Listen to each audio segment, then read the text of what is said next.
Oke. Pak Ferdi? Ya, Bu Elis. Iya, sudah bisa mulai kita? Silakan, Bu. Silakan. Oke, sudah bisa mulai ya. Oke. Uh, Seperti yang tadi kita lihat ya, teman-teman kan di videonya itu di-share bahwa dark coklat itu di pasaran di luar itu hanya 7% ya. Nah, kalau punya kita itu pure 100% dan mengandung zat aktif flavanol. Selain itu, fungsi flavanol bisa untuk ke kulit. Nah, tapi yang menjelaskannya bukan saya, tapi si beliau ini bernama Dr. Winda. Siapakah Dr. Winda? Dr. Winda itu adalah beliau pernah menjadi medical consultant di perusahaan suplemen di USA. Nah, tahun 2017, selain beliau menjabat sebagai dokter, beliau juga menjadi pengajar di klinik estetika. So, beliau sangat fasih sekali untuk menjelaskan tentang fungsi flavanol untuk kesehatan kulit kita dan ada benefitnya. Nah, tahun 2019 beliau juga menjabat sebagai Chief Research and Scientific Officer di perusahaan kosmetik. Tahun 2020 kebetulan beliau tidak menjabat tapi di-hire oleh Forever Healthy Indonesia karena beliau sangat kompeten sekali sebagai medical advisor kami. Tidak berlama-lama lagi, saya panggilkan Dr. Winda. Saya sediakan waktu dan tempatnya. Silakan Dr. Winda. Terima kasih Bu Elis. Ya. Ya. Oke, selamat malam, semangat pagi semuanya. Oke, ini Selamat pagi. lumayan ya, udah mulai rame yang datang. Jadi mungkin kita sambilan aja ya, sambil nunggu teman-teman lain yang mungkin juga nanti habis mau join juga. Jadi kita sambilan aja ya. Nah, sebenarnya sih yang saya bahas sekarang itu lebih memang tentang kulit gitu ya, tentang kulit. Dan topik ini tuh saya bawakan karena waktu itu pernah ada yang nanya, "Dok, kok bisa sih flavanol ini yang kita minum itu bisa memberikan efek ke kulit, nyambungnya dari mana?" Nah, di sini dia jawabannya. Nah, gimana sih caranya kok bisa sampai nyambung ke kulit? Kulit kan di luar, kita minum di dalam. Kok bisa sampai ke luar? Nah, untuk tahu jawabannya bagaimana, pertama-tama kita harus tahu dulu nih, kulit itu seperti apa sih sebenarnya kulit? Ini kan kita lihat kulit cuman yang kelihatan di kasat mata aja ya. Nah, tapi sebenarnya kulit itu seperti apa sih dia? Bentuknya seperti bagaimana? Nah, ini kita lihat. Slide. Nah, kita harus tahu faktanya kulit kita itu merupakan organ yang terbesar di dalam tubuh kita. Jadi proporsinya itu sekitar 1/5 dari seluruh tubuh kita. Beratnya itu kurang lebih 16-20% dari berat badan secara keseluruhan, dan luasnya itu sekitar 1,8 sampai 2 meter persegi. Dan setiap harinya itu tubuh kita kehilangan air itu sekitar 1 liter per hari. Itu dia kenapa kita itu harus minum air putih aja ya, air putih itu minimal banget 1 liter per hari, kalau bisa 2 liter per hari untuk backup. Nah, lalu juga ketebalan kulit itu juga berbeda-beda nih teman-teman. Ada yang 1 mili, ada yang sampai 4 mili, bervariasi tergantung area tubuh. Dan setiap 1 cm persegi kulit itu terdiri dari 3 juta tipe sel yang berbeda, terus ada 3 jenis pembuluh darah, ada 10 akar rambut, ada 12 saraf, 15 kelenjar minyak, dan 199 kelenjar keringat. Jadi memang dalam satu penampang kulit yang sekitar 1 cm persegi tadi itu tuh banyak sekali selnya. Gitu ya. Jadi ibaratnya semakin banyak selnya, berarti semakin banyak yang perlu kita berikan nutrisi. Slide.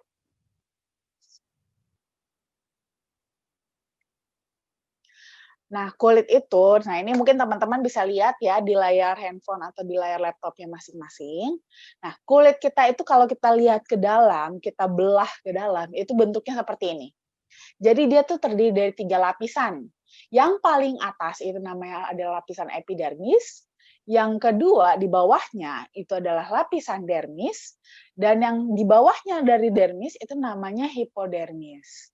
Slide. Nah, epidermis itu yang kita bilang epidermis itu dia adalah lapisan kulit yang paling luar yang bisa kita lihat dengan kasat mata. Ini yang kita lihat langsung ini nih, yang kita lihat nempel di tubuh kita ini, yang paling luar itu namanya adalah lapisan epidermis. Nah, dia itu dibentuk oleh namanya tuh sel yang disebut sebagai sel keratin. Keratin mungkin apalagi yang ibu-ibu ya, mungkin familiar dengan nama-nama keratin, keratin smooth yang biasanya suka di rambut gitu ya. Itu sama ya, sama dengan yang di kulit juga. Nah, itu dia terdiri dari sel tersebut atau bahasa Indonesianya kita juga bisa bilang sebagai sel tanduk. Nah, sel epidermis ini pun dia ada lapisan-lapisannya lagi, mulai dari stratum basal yang paling bawah sampai yang paling luarnya itu adalah stratum corneum. Slide. Nah, ini teman-teman kalau mungkin bisa lihat juga gambarnya ya di layarnya masing-masing. Stratum basal itu adalah dia yang paling bawah. Lapisan yang paling bawah itu ibaratnya seperti pabriknya. Pabrik pembuat sel kulit. Pabrik membuat sel kulit. Jadi setiap hari itu si pabrik ini akan membentuk sel kulit baru. Sel kulit baru, nanti sel kulit baru yang sudah dia bentuk ini makin lama akan berlapis ke atas, naik ke permukaan sampai yang paling atas. Sampai yang paling atas yaitu stratum corneum. Itulah yang kita bilang sebagai sel kulit mati, yang nanti kita biasanya nanti akan terkelupas. Dan waktunya yang dibutuhkan mulai dari pembuatan di pabrik, lepas keluar dari pabrik sampai dia sampai di sel kulit mati itu kurang lebih sekitar 28 hari bagi yang usianya 25 tahun ke bawah. Pertambahan setiap 5 tahun itu bertambah sekitar 2 sampai 3 hari. Jadi makin kita bertambah usia, waktu tubuh kita itu, waktu kulit kita itu untuk dia sampai di permukaan itu dia semakin lama. Jadi jangan heran nih kalau kita tambah usia, dakinya makin banyak ya. Nah, selain sel keratinosit ini juga ada sel-sel lain. Ada yang paling populer mungkin yang paling sering kita dengar adalah sel melanosit. Itu adalah sel yang memproduksi melanin. Sel melanin itu apa? Melanin itu adalah zat pigmen kulit. Nah, jadi kalau kulit kita yang bikin kulit kita berwarna-warni itu adalah melanosit. Bahkan kalau yang mungkin yang bisa yang punya flek, yang punya telalat gitu ya, itu kenapa kok bisa warnanya mencoklat sih? Karena ada sel melanositnya yang memproduksi melanin. Melaninnya menumpuk, produksinya tidak merata, sehingga penebalan warnanya hanya di area-area tertentu saja. Itu perannya dari melanin. Terus ada lagi namanya sel Langerhans, itu dia yang sel-sel untuk yang mengikat antar kulit ya sebagai sistem pertahanan, dan juga ada sel Merkel, itu dia bagian dari reseptor kulit. Slide.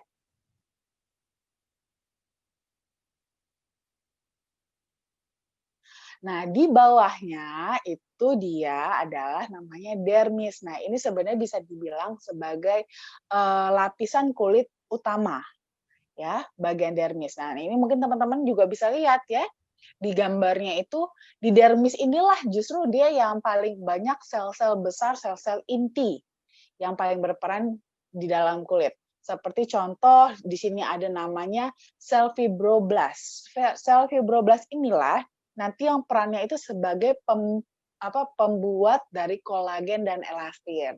Nah, pasti sering banget kan dengarkan kolagen kulit.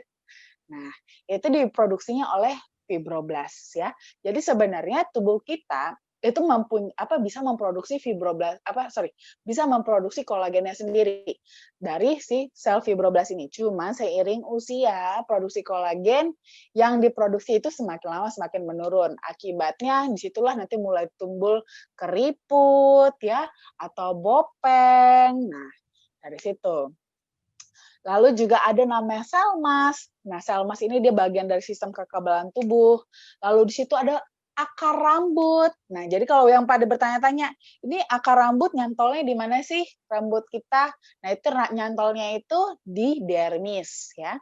Terus di situ juga ada kelenjar minyak, kelenjar keringat, kuku. Bahkan di situ sudah mulai ada pembuluh darah. Jadi kalau teman-teman nih contoh luka, kulitnya luka gitu ya, kebaret contohnya. Kalau ke baretnya dia nggak keluar darah, itu artinya kedalaman baretannya itu masih sampai di lapisan epidermis. Tapi kalau kita ke baret, lalu udah mulai ada keluar darahnya sedikit aja gitu ya, itu artinya yang terluka itu sudah sampai di lapisan dermis ke bawah. Gitu. Slide. Nah, lalu nanti ada lagi tuh namanya antara dermis dan epidermis ada namanya DEJ atau dermal epidermal junction. Ini juga dia isinya kolagen. Nah, biasanya itu tidak bisa sembarangan bahan kosmetik terutama ya. Itu yang bisa lewat dari DEJ ini. Nah, itu biasanya untuk teknologi-teknologi yang lebih tinggi atau biasanya dia molekulnya harus yang nano kosmetik baru bisa tembus dari DEJ ini. Dan biasanya ukurannya pun harus yang di bawah 500 nano baru bisa tembus. Kenapa nggak boleh sembarangan produk kosmetik tembus dari DEJ ini? Karena tadi kita lihat di dermis tadi itu sudah ada pembuluh darah. Di mana apapun yang masuk ke dalam dermis itu beresiko untuk masuk ke pembuluh darah dan masuk ke sirkulasi sistemik kita yang di dalam tubuh. Nah, kalau dia masuk ke dalam tubuh, sirkulasi sistemik, nah ini akan ada lagi nih akibatnya apa? Nah, tidak sembarangan produk kosmetik itu boleh masuk ke dalam tubuh. Jadi hanya harus pemakaian luar saja. Nah, itu dibatasi dengan DEJ ini. Jadi DEJ ini bisa dibilang juga sebagai barrier ya, barrier selektif untuk melihat menseleksi mana aja yang boleh masuk ke dalam kulit kita atau bahkan bisa masuk ke dalam sistemik kita gitu. Slide. Nah, di bawahnya lagi dari dermis itu ada namanya hipodermis. Ini dia lapisan kulit paling dalam. Dia itu seperti perbatasan antara kulit dengan organ di bawahnya. Ya, organ di bawahnya baik otot atau tulang atau usus dan segala macam, ya. Nah, itu perbatasannya ada letaknya di hipodermis. Nah, dia sebagai pengikat juga supaya settle gitu ya, tidak kelewar-kelewar kulitnya, kendor-kendor kemana-mana gitu ya. Itu adalah peran dari hipodermis. Di sini di hipodermis ini udah lebih banyak nih pembuluh darahnya. Contoh kita umpamanya kalau mau lihat tuh, kalau kita suntik ya, ambil darah gitu kan, ambil darah itu sudah ngambilnya itu dia sudah di lapisan hipodermis ya, jadi sudah di bagian kulit yang paling bawah. Slide. Nah, masalah-masalah kulit biasanya apa aja sih? Nah, yang paling biasanya nih, apalagi yang wanita-wanita ya, biasanya itu pasti concern banget sama namanya penuaan dini ya. Penuaan dini kerutan, garis-garis halus, fine line, wrinkle. Nah, itu biasanya paling dikhawatirkan banget gitu kan. Terus apalagi jerawat. Ini bahkan dari anak muda ya. Dari remaja-remaja itu concern banget dengan jerawat karena lagi hormonnya lagi tinggi. Terus juga pori-pori besar, masalah kulit kering, kusam, kulit berminyak dan flek hitam. Flek hitam sebenarnya bisa masuk juga ke dalam penuaan dini ya. Slide. Nah, akibat itu, yang masalah-masalah tadi, itu bisa diakibatkan karena faktor internal maupun eksternal. Faktor internalnya itu bisa karena faktor genetik, bisa juga karena stres. Makanya kan katanya kan jangan kebanyakan stres, nanti cepat tua gitu ya. Karena memang itu dampaknya langsung ke kulit paling kelihatan.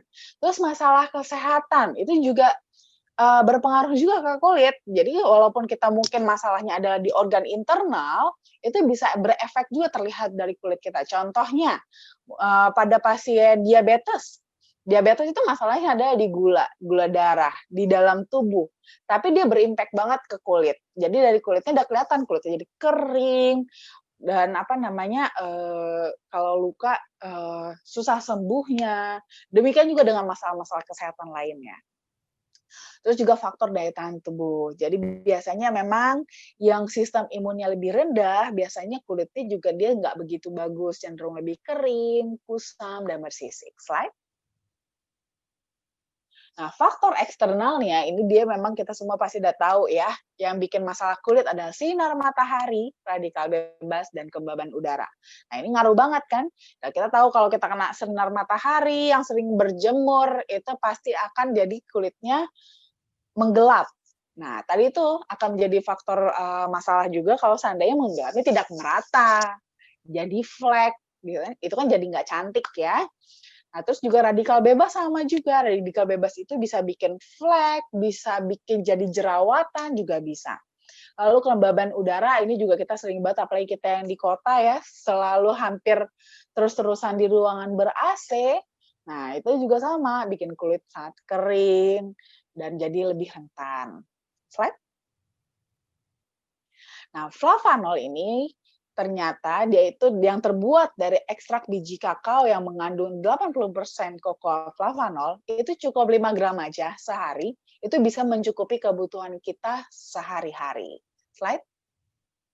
Dan di sini kita sudah ada studi klinis yang sudah kita patenkan bahwa ternyata cocoa ekstrak ini itu memberikan efek yang bagus untuk kesehatan kulit.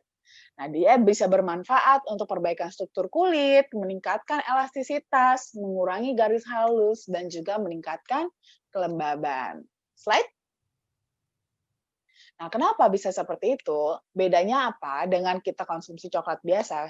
Nah, di sini juga kita sudah mematenkan bahwa ekstrak flavanol dengan metode yang khusus itu bisa dapat mempertahankan kadar flavanolnya itu tetap tinggi, bisa sampai 80% dibandingkan kita mengkonsumsi dari produk coklat lainnya yang dimana itu kandungan flavanolnya itu sudah sangat jauh menurun akibat dari proses pengolahannya. Slide. Nah, jadi karena tadi kita udah lihat ya, dari dermis kita itu sudah ada pembuluh darah. Dari situlah tembusnya tadi manfaat flavanol. Cocoa flavanol yang kita konsumsi, masuk sirkulasi darah, ikut aliran darah, itu bisa sampai ke kulit melalui pembuluh darah di lapisan dermis kita. Nah, di situ nanti akan bekerja mulai dari epikatekin. Nanti epikatekinnya itu akan bekerja melindungi sel fibroblast kulit kita dari kerusakan oksidatif akibat sinar UV. Sehingga si sel fibroblastnya nggak rusak dan kerjanya dia dalam tadi memproduksi kolagen dan elastin bisa tetap aktif. Jadi otomatis nggak bikin kita jadi kerutan, nggak bikin fine line, wrinkle gitu ya. Dan ternyata hasil research-nya juga, konsumsi 4 gram cocoa yang mengandung 320 mg flavanol selama 24 minggu, atau sekitar 6 bulan ya, rutin lah kita minum gitu kan, itu dapat mengurangi tampilan kedalaman kerutan di wajah. Jadi kalau yang ternyata sudah terlanjur nih punya kerutan, wrinkle-wrinkle di wajahnya, itu kalau kita rutin konsumsinya selama 6 bulan, itu lama-lama kedalaman wrinkle-nya itu berkurang. Bahkan dengan konsumsinya selama 12 minggu, itu sudah mulai lebih elastis kulitnya. Jadi 12 minggu pertama kulit sudah mulai elastis, lalu sampai 24 minggu, wrinkle-nya juga sudah mulai berkurang. Nah, memang sudah kita teliti nih, udah banyak penelitiannya juga yang menunjukkan bahwa konsumsi coklat tinggi flavanol secara rutin itu memberikan fotoproteksi yang signifikan dan efektif melindungi kulit dari bahaya sinar UV karena ada kadar antioksidannya. Jadi kalau umpamanya kita mau ngomongin antioksidan seperti tadi saya bilang, itu dia akan memerangi pada bagian radikal bebas. Di mana radikal bebas itu nggak cuma sekedar bentuk bikin flek, bisa bikin bikin jerawat, bahkan lebih parah, radikal bebas itu bisa menyebabkan kita terkena kanker. Atau lebih kalau kita ngomongin tentang kanker kulit ya bisa menyebabkan kanker kulit gitu kan. Nah, makanya kenapa cocoa flavanol ini dia efektif banget karena dia punya efek antioksidannya. Efek antioksidannya bisa membantu menjaga kita dari masalah-masalah ini, mengurangi kemungkinan produksi melanin ya yang bisa menyebabkan flek. Terus juga untuk menghindari jerawat. Lalu juga yang paling penting adalah untuk menjaga kesehatan tubuh kita dari penyakit-penyakit kanker. Itu dia. Slide.